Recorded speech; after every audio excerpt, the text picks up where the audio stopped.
Right, welcome back to 59 Minutes. My name is Levi Kones. We are discussing with FARROWSON GICHOHI. He's the CEO of Pacific Reality Investment. We are talking matters construction. So if you want to build a home and you want to get into the construction industry, this is the place for you to ask your questions this morning as we talk about what it entails and how to get in and how you can ensure that one day you're also a home owner, which is the dream, or a building owner. A lot of us want to be, especially Kenya. Yes. We are very keen on owning property. Yeah, sure. Now, land. Yeah. Most people, when they go to start the process of building, is when they discover kumbe their land is on a road. Kumbe sijui nani alikuwa amegrab, sijui title, sijui nini. At the point of starting, how do you navigate the issue of the land question? What do you normally do? That's a very good question, because most of the, we get clients who come to office, but when we start telling them about the processes of doing the site visit and having the paperwork, now they find they have a glitch or they have a hitch. Now, when you want to buy land, one of the first thing you need to do is you need to work with a good selling land company, whereby you have done your due diligence. Number two, you need to have what we call a registration process done with a lot of due diligence on the same. Number three, you need to visit the land physically. I'll give you an example. If somebody is selling to you land in Kenya, they are taking to you to view the land on Saturday. Make sure you go on Saturday, view the land. Don't make any decision about buying the land. If it is in a good place, show an interest, and then make sure that the following weekend, go alone, without now the riding bank seller or the brokers. Go alone. Their neighbors within people ignore neighbors. It is very important to talk to the neighbor. Ask them, I'm interested in this piece of land. What is the history of this area? The neighbor will be able to tell you that this land was supposed to be a communal land for the school, but a certain tycoon, a certain person, a certain company grabbed it, and then they got the titles through the back door. And then they give the titles through the back door, and if you check from the registry, the titles are genuine from the registry. But years to come, either the road will be passing there. There was a school that was supposed to be built there. There was a football pitch that was supposed to be in that area. So once you get the history from the neighborhood, now go to the land office, request for a search. And that's why I was saying about the professionals. If you don't have time, because most of the people buy land with a lot of hardiness without having time to follow those due process, give the lawyer the work. Let them do for you what you call a land search. Then let them give you what you call usage for that land. Like in Nairobi County, there are some areas you get leases, there are some areas you get title deeds. There are very many aspects of land process. So you are buying land, which lease is expiring next year. You have not checked from when. Like now, when you buy land, they say the lease start from 1994 for 99 years. So if you do the additions from 1994 to 99, you're able to see the lease will be expired within 5 years, 20 years, 30 years to come. Now, if you don't check on that, you find a land the lease started in 1959. We are in 2021. So if you do the calculation, your land is only having a period of just 2 to 5 years. So those are some of the things you need to check. Number two, you need to ask the surrounding area. Is it a gated community area? Is it a free area whereby somebody can do a church, somebody can do a go down, somebody can do a club, somebody can do an apartment? You need to get those details.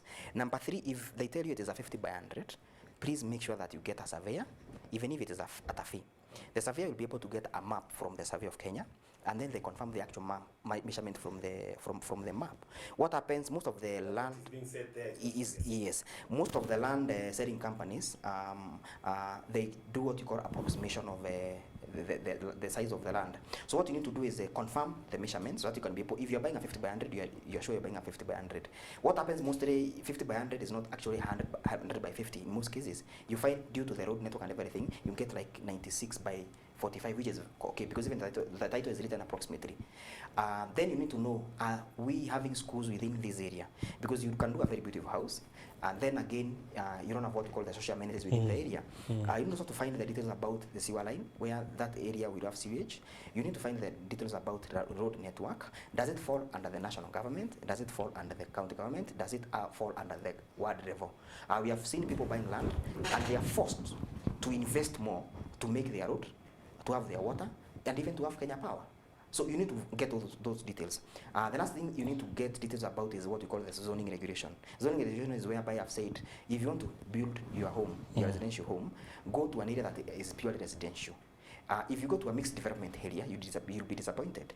Giving an example of like a Tasia estate in Embakasi, the people started there. They did very beautiful homes, homes worth 15 million, 10 million, 20 million. But then again, since the area was not zoned, other people came in and started doing what you call the apartment. So you find you either have to demolish your house so that you can be able to go with the market rent, or you are forced to rent your house at a very low market rate, because the favorable market rate within those areas are apartments. The services within those areas are squeezed because of the number of the people. So let's say the setup is like 100 acres. 100 acres, you can get 50 by 100. Those are 800 pieces of land. The amenities that were set for that area is for 800 families. Then now we have started doing commercial buildings whereby a 50 by 100 can accommodate 100 people. So the multiplication effect of the population makes the area constrain on the resources that are within those areas. If there are schools, let's say there's a government school within that area. Now, if we have what we call those multiple development because of the urban migration, if a school was supposed to accommodate like 500 students, the school now exists to 1,500 students. So your child is not able to get what we call quality education. You also need to check, you just not build blindly. If you're building a house, you need to check on some factors. Sometimes I advise somebody, if your land is, let's say, 15 kilometers from the tarmac, and you want to invest in your house, you work within the city, sometimes I can advise you to either wait or to look for another land. Because the cost of maintenance of your vehicle, going and coming back, due to the poor road network, will even be double the rent that you pay in the market rate. So you need to consider a lot of factors. You don't just build blindly. You don't just build because people are building. You need to check the quality of your education for your children, security within those areas, and then lastly, the county bylaws within those areas, so that you can be able to have what we call a serene living environment. Because I would want you to imagine you have done a very beautiful house. There's a club on the left, there is a church on the right, there is a mosque on the left. You see, that is not a conducive environment. But if you take a map of an area, they show you this is where the mosque should be. This is where the church should be. This is where we should have like a school. This is where we should have a common ground. So you're able to make a decision. Instead of me buying a plot near any of those things I've mentioned, I can buy at the middle. And it'll be very comfortable. So if somebody comes and starts doing other development within the same area, you can be able to petition, because you have all the paperwork well done. So involve professionals to do land processes so that you are not shocked. As you said, if you buy land that has been earmarked for a road network, even if it takes 30 years, the government will still come. The road will come. The road will come. And that's why we find there are people who have titles, very genuine titles, but then the government comes and tells them, yes, you have a title. I remember famously in 2 or 3 when some houses in Kitisuru were knocked down. Yes, not even Kitisuru, even in Tuara, where the railway is passing, the houses were knocked down because you have a title, but this land was hived from the Nairobi National Park. So you have people who have been able to go the back door. They have genuine titles, but then the law will catch up with you. So you have to be very careful, because you can lose all the investment because of not following the due procedure. The due process. Yeah. Okay, it makes a case for using a construction company. Yeah. But FARROWSON, people get worried. They ask themselves, how punitive is a construction company in the additional costs? What would you say about that? What I would say about that is, when you want to construct and you want to involve contractors, currently there are very many options. You know, some years back, we only knew of very few contractors. There were very few in the market. And most of them were doing what you call government jobs. The Mugoyas. The Mugoyas and everything. Sorry to say, if a contractor is doing government jobs and institutional jobs, they are highly expensive, because the way they bill and the system of government billing is different from a system of billing like CONES, because you're just working within your means, within your budget. So what happens when you want to involve a contractor? First of all, as I said, check on their reputation, check on their delivery, and then check on their pricing. Now, if you're not satisfied with pricing, you can compare 2 or 3 contractors. You see what quality of work they're giving you at what cost. Now, what happens mostly, there are people who don't do what you call full disclosure when they start construction. That's why people fear contractors. Now, when you want to do construction, have a well-written contract with all the details, on paper. There is now a clause that people misuse a lot, what you call valuation in construction. Valuation is whereby, let's say we started construction today at 5 million, but then there is an inflation of 2%, 3%. So by the 4th month, I can come and tell you, please, CONES, things are tough. We need to now do an addition of 1 million. If you had taken a loan, you cannot go back to the bank and tell them you need 1 million. So you find there will be a conflict between you and the contractor. So when you're signing the contract, be very candid. This is what I have. I cannot add, I cannot subtract. The only thing that I can do if the scope, I can handle the scope of work and add you more money. So me, I always advise people, have what you call well laid down contract, and then ensure you understand the contract. If it is you don't understand the contract, involve a professional lawyer who can be able to take you through. Then from there, start the journey. The last thing is never ever pay 100% for any construction work. Pay construction work in phases. As we go. As we go. That will be able to mitigate the aspect of now where I was saying about pilferage and even losing money. And things like that. So what you do is if you're starting off with a new contractor, pay them in phases. In our case, we have people whom we have done work for them, like repeat customers. Those have a lot of confidence because they have been able to see what you have done for them. Those ones, they even come and they pay 100%. But if you're starting off as a person who's starting construction, I would advise you pay in phases so that you can be able to control your money. Another thing, don't pay 100% also in those phases. There should be a percentage. Mostly people work with 70% to 60%. Pay 70% of phase one. Once done and you're satisfied, you can be able to go to phase two. This protects you to one way of losing a lot of money. Because let's say you give somebody 100% and then you have a dispute. Our laws are also not very well with what we call the C4 cases, because you find if you start a C4 case today can even last for 20 10 votes. years. Yes, you understand. So you're not able to get your product. So what you need to do is before you pay for the next phase, make sure that the first phase is well completed and done and you're satisfied. Now this protects you from, let's say you are working with 5 million. So if you give a contractor like 700,000 to do foundation, and then once they complete, you pay them the balance of 500 or 300,000. You see, you're able, the risks are well balanced, rather than giving somebody 10 million, 20 million, and then they're not able to complete your work within the timelines. So once you start those cases, they drag a lot. They are civil cases, and then again, to prevent that pain of people doing those litigation and everything, it is important you work also with professional contractors, check their office, their reputation, and lastly, talk to 2 or 3 of their former customers. Yeah. This when you do the contractor, Yeah. and you know you have a contractor now, is atakusaidia in the building process. Yeah. Is that the only agreement you have to make, or does the contractor now, you see that he's going to bring fundis, he'll bring the QS, he'll bring all these other people. Does the contractor then shoulder that responsibility and those contracts, or do you have to again go and do side contracts with other people? Now what happens, there are 2 ways you can do your process, depending also where you're getting your finances. Like now I do a lot of bank projects. For bank projects, they are different. The contractor takes the whole work, the fundis, everybody in that process, but then the bank has their own consultant who supervises on behalf of their customers. Now, people who are, let's say, in diaspora, and they have trust issues, we also advise them, get a consultant who will be able to work with the contractor so that they can be able to counter-check the process of your construction. Now, for you to get a good deal, go to a contractor who has all the professional team. A contractor was an architect, an engineer, a QS, a project manager, a mason, carpenter, and everything. Those are the be able to give you what you call value for money. But the moment now you have a contractor, and then you have another set of consultants, it becomes very expensive. But people are changing because there is a course that has come in for the last, I think, 7 years, which we call construction management. Construction management is whereby you get a project manager who is able to to do the overview of your work from inception to completion. So I would advise you get a contractor that gives all those services rather than having external parties to also come in for the project. It will be very expensive. Yeah. It's a better way to go. Yeah, it's a better way to go. It kind of makes the process not too tedious, because even if you get these other people on the side, they can end up maybe clashing with your contractor. You start having it happens. There's also conflict of interest. Yeah. And one of the things, even before I forget, when you want to construct, make up your mind and then don't involve family members in those processes. Friends, sometimes they can mess you because of what you call the conflict of interest. So you have to clearly, make up your mind. I want to do construction. These are the people that I'm going to use. And then from there, the process will move slowly. If you're using consultants, again, get consultants who are well known in the market, consultants who have also know what we call vested interest in your project. Because you can get a consultant who is also in the same business and would want to do the same business. So what will happen, there will be a lot of conflict between the consultant and the contractor.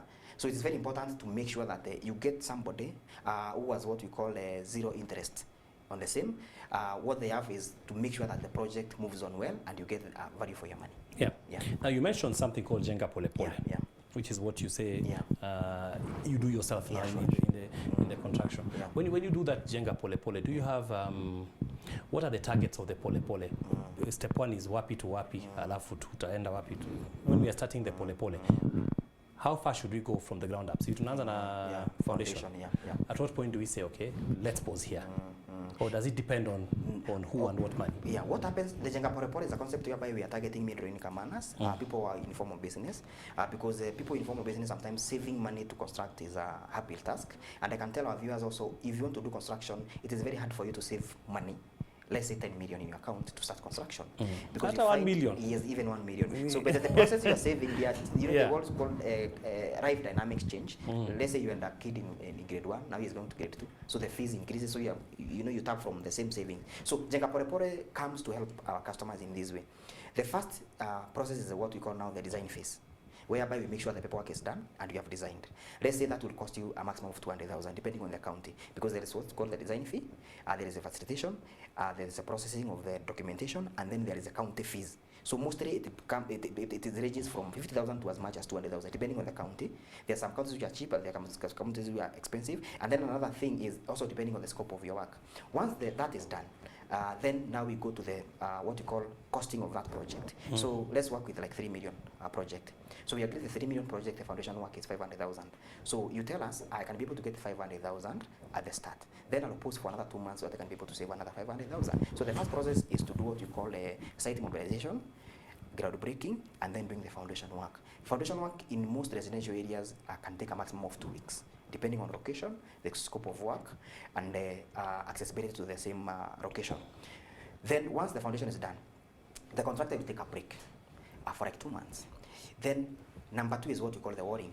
The wiring is the structure of the house. Let's say you're doing a bungalow, so you do the wiring up to the ringtone. So we advise our customer, wiring is not that expensive. And I will shock you today that people think, stones are ndio nyumba.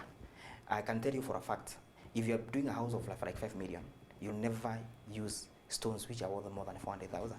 So you can imagine the 4.6 is other things. So once we do the wiring, we can also take another break of like 2 months, 1 month. Yeah. We need to cover the house. So what we do is we advise you between wiring and roofing, the break should be shorter, so that you can be able to cover the house. At least the house will be secure to avoid the natural effect of the weather. Yeah. So we go to roofing. Once we are done with the roofing, we go to what we call doors, grills, and windows. We do the doors and grills and windows. There is a terminology that we use, which we call it PC sums. PC sums is whereby we do the electrical, mechanical, plumbing, those things, so that we can be able to start on the plaster work. Once that is done, we can do the professional work. Then we take another break. Then we come and do the plaster work. Once we do the plaster work now, we need now to sit back again and now decide on the finishes. Because finishes also takes a biggest chunk of any construction. Yeah. If you have money doing the same kind of a house, if you want to do a structure like a bungalow, it can take you a maximum of 1.5 months to finish even to the roofing and the plaster work. But then it will take you another 2 to 3 months to do the finishes, because the finishes is the details. Yeah. So now what kind of door handles do we want? Yes. What kind of paint, what kind of tiles, what kind of wardrobes, what kind of ceiling you're going to put, what kind of lighting, what kind of plumbing materials you're going to do the fitting. So once we do now the structure, we have done the plaster work. Now we request our customer now mobilize for the finishes, because taking breaks in finishes also, there are some things they must go together. There are some things you like when you're doing wiring, you have to do wiring and then you do the fittings. When you're doing the plumbing work, you have to do the plumbing work, the external and the internal plumbing work. So we can also come up with a concept. It's like the way you have to do a new tire with balancing. Yes. So what happens now? We agree. Finishes. Phase 1 is tiling. Phase 2 is what we call skimming. Skimming is now making the walls good and well. Then phase 3 is like gypsum. So you're able to do your house. I've seen guys with a budget of doing the house within 1 year, but they end up doing it within 9 months, 8 months. Because also there is one thing that I say. Once you start construction, it becomes very addictive. Very addictive. So any money that you find, even if you find 50,000, 20,000, you're able to send to your contractor. If you have a flexible contractor, they can give you an account whereby you can be putting money. Let's say you have 20,000 in a month, 50,000 in a week. So in a month, you have like 200K. Then they can be able to do something. We have been able to help people who are in formal working segment, and even people who are working in companies, because they can be able to get like, I have one client who was getting like, when people travel, they get a per diem. Yeah. So she could opt, instead of staying in a 10,000 hotel per night, you should go for like 2,000 hotel per night. So if they have like 5 days, she was able to send us like 40,000, as well. You can be able to progress with the construction. So within a very short time, you're able to achieve your dream, but you achieve it step by step. Not the way you can be able to build your house within 1 day. Yeah. And then also another advantage, just in case things go wrong, if you have the structure, the plaster work is done, you can be able to start living in that house. Use the rent to manage the finishes. I've seen people do that. Yes. Quite So the structure is effectively, done. You have the windows and doors, but then again now you use now that money you're paying rent to buy tiles, to buy paint, and within 3 to 4 months you're able to get into your house. The only thing that I discourage is if you're doing a maisonette, whereby people finish ground floor. 90% of people who enter their houses when they finish ground floor, they will never go up. So our concept and our jenga pore pore, we agree with the customer, let's do the structure, the whole structure, until the roofing. Then you can finish now room by room once the structure is done. Reason being, if you do ground floor, there will be a lot of activities within your house.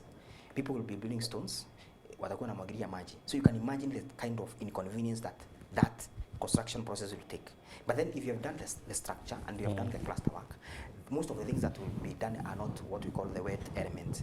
So you're able to finish your house very well. So for people who want to do maisonette, please finish the structure, have it plastered, and then you can do the construction, the finishes within a period of time, rather than finishing the ground floor. Another challenge of finishing a ground floor is mostly people do 4-bedroom houses.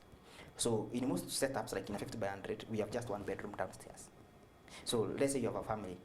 We have the lounge, the dining, the kitchen, the pantry, and then the guest bedroom.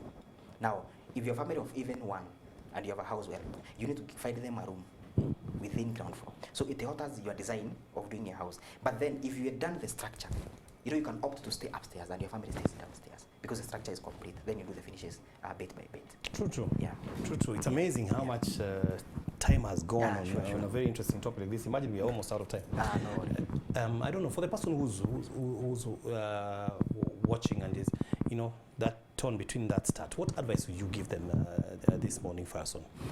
The advice that I'll give our customers is if you want to do construction is achievable and is doable. One of the things that people have realized with this pandemic of corona, you need your space. Space comes a lot of advantage because whereby you can be able to, if things go wrong, you have what you call a shelter of your head. Another thing is you don't need to have 50 million, 20 million to start construction. You can start with what you call small steps. Most of the people who have achieved big dreams in this country, they can give you their journey they started from those small steps. Now we have a challenge of young people and even let's say middle-aged people, whereby people want to start big things, in a night, in one day. So I would advise our people plan, involve the professionals, do all the government procedures, make sure that the decision is done and everything. Another advice is if you do approval today, because even people fear doing approvals, approval is valid for 24 months. Those are 2 years. The government knows. You've got to get started. Yes, got to get started. Then again, they know, they know construction doesn't happen in a night. So if you do approvals today, you can start your construction in January. People fear if I do approval today, it's going to expire January. So the approval is 24 months. Mostly they are 24 months. So you can be able to start the process pore. You can also approach banks. Currently banks are very open about giving what you call construction mortgage. They can give you a package depending on your income credentials. SACCOs are also venturing into construction of houses. And for those people who are now what you call informal kind of employment, now you can use the concept of jenga pole pole, whereby you can be able to achieve your dream within a certain period of time. Lastly is to tell people it is achievable. And then again, you need to build a house within your means. That's very important. Don't just go for dream houses. Build within your means a house that you can be able to complete. I can give you an example. Most of the people who stay in Karen, if you talk to them, they'll tell you I started in Kayole, I moved to Moja, I closed to Buruburu, I closed to South Sea, then I find myself in Langata, and then I'm now in Karen. So you need to start small. You need to start small if you want to build a house. Build a house that you can be able to complete. Because another challenge is if you go for a big house and you're not able to complete that house within the budget, the repercussions are very high. Once you put a structure, if it is not finished, even when you want to sell it, it cannot fetch the market value. The kind of investment that you did that in you house. put in there. Yes, but if you do a moderate house, let's say you work with 5 million and you put to finish your house, you find that house within 2 to 3 years, you can even be able to sell it at 7 to 10 million. But if you start a very big house, you're not able to complete, selling it is also a problem because also you need to have that mindset. You can move from the city maybe to the village, or you can move from the city to green pastures. So what you need to do is have a view whereby if you want to dispose this house, I can be able to dispose it with a good value rather than struggling. We have people who have built houses, they sell them even for 5 years. They cannot be able to sell that house even in 5 years. There's somebody who has done a house, they can be able to sell it within a month. So you need to consider those factors. And then once we have our own shelters, our families will be comfortable. Challenge to men, you need to secure a family. And then work with the right contractors and you're able to achieve your dream. Good points, FARROWSON. Yeah. CEO Pacific Reality Investment. Where are you found? Are you found on online? Yes. Now we are very active on Facebook page, whereby we call ourselves Pacific Reality Investment Limited. Our Facebook page is very active. We have a website, www.pri.co.ke. We have an office in Elwai Town. That's where we operate from. And then we are very flexible. We can meet you wherever you are. I heard you mentioning about E10. We have started project in E10. We do project in Wajir, in Kisumu, everywhere. And then again, our people are able to meet you within wherever you are. So we are flexible. Our office line is 0722 111 816. You can find us on 0722 111 816. Asanteni. Yeah, and of course you can call and get all the information that you require if you want to start building. As FARROWSON says, start small, think big. Thank you. Who knows where you might end up. Thank you so much for coming through. Thank you very much. Thank you for watching. God bless you. Have a good morning. Stay tuned for Leah coming up with Losu, and see you tomorrow, God willing.